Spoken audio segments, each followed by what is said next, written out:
has resonated with you, and yeah, I have no doubt this decision that you have to make with respect to the leadership position is going to be challenging because we do share a lot of the same opinions.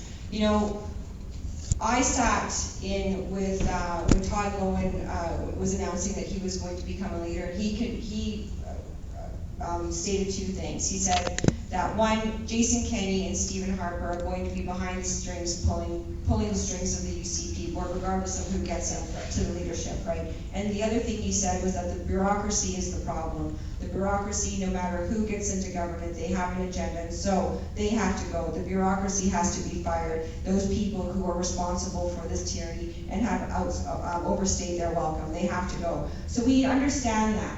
And so we also understand that all of the MLAs that are seeking re-election, all of them in our province, none of them deserves to be re-elected because none of them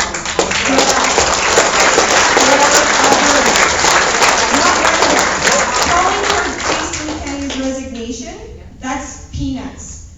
In fact, Todd Lowen, when he did that, also attended a meeting with doctors Malone, Alexander, Modry, and Hodkinson in November of 2021, and at that meeting they told him, and 9 other MLAs, Shane Getson, Nathan Cooper being one of them, 2 of them, of the harms of the vaccine, and they were urged to stop the vaccine program. Shane Getson was supposed to table that legislation, that information in the legislation. That never happened.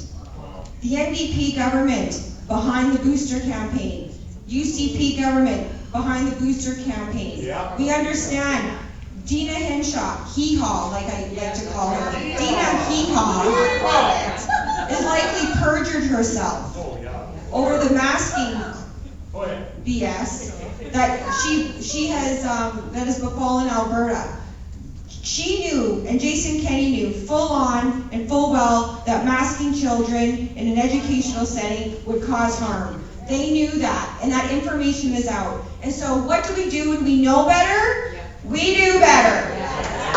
Okay?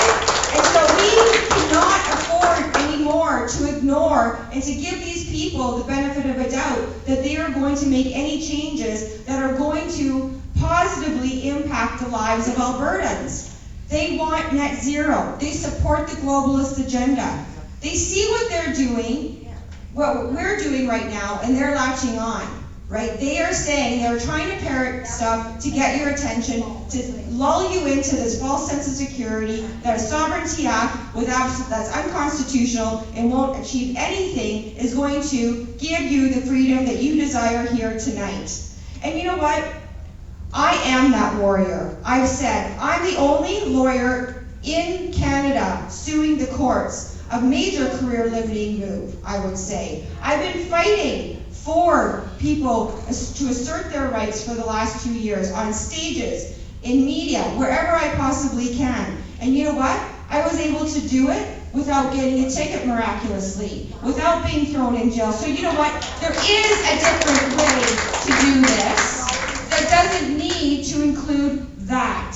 And what happened to Pastor Art was horrible.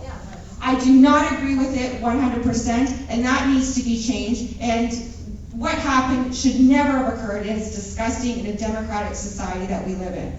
But you know what? There is a different way that we need to do this. And if we are going to be a country that recognizes the principles that include the supremacy of God, number one, and the rule of law, we need to be reasoned in our approach. We need to follow the rule of law. We don't need to fall off on some sort of tangent that's going to make us look weak. And I think when you have that sort of aggression, when you lead with that sort of aggression, you miss the opportunity to build the bridges that we need to build right now. And really, step one, what is step one of the plan? Step one of the plan is to engage every Albertan, to tell them about the merits of independence, to make sure that they all feel welcome here, to make sure that they understand that they will be more prosperous. And we can only do that when we all come together with that unified goal of ensuring that no Albertan is left behind and that we work together towards a common goal.